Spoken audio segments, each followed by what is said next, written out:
तो विद्या को बढ़ाने का भी सुंदर सा साधन है, अपने बड़ों का हम सम्मान करें, अपने बुजुर्गों को हम रोज प्रणाम करें, उनकी चरणों की सेवा करें। आयु बढ़ गया, विद्या बढ़ गया, बल बढ़ता है।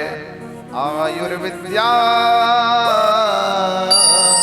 यशो बलम। समाज में मनुष्य की कीर्ति बढ़ती है। यदि कोई चाहता है मुझे समाज में मुझे सम्मान प्राप्त हो, मैं यशस्वी रहूं, कीर्तिमान रहूं, तो उस जीव को भी क्या करना चाहिए? अपने से बुजुर्गों का सम्मान करना, उनके चरणों को प्रणाम करना प्रारंभ कर दो।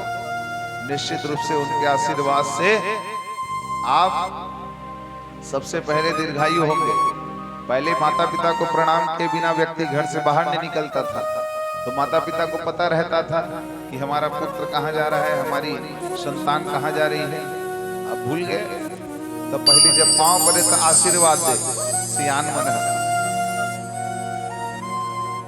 टुकनक तो पतले जी बेटा का है, तो से वैष्णव जिए दीर्घायु रहे। अब पांव पड़े के तरीका भुला के मन खे। प्रणाम कैसे किया जाता है? दोनों हाथों को, सबसे श्रेष्ठ प्रणाम का तो तरीका यही है कि हमारे इस मस्तक को सामने वाले जो भी हमारे आराध्य हैं उनके पैर के अंगूठे में स्पर्श कराना। प्रणाम का पहला उद्देश्य ही यही है कि प्रणाम करना अर्थात अपने अहंकार को झुका देना। अहंकार को झुकाने के लिए ही प्रणाम किया जाता है। और दूसरा, जो झुकेगा वही तो कुछ प्राप्त करेगा, जो झुकेगा वही प्राप्त करेगा।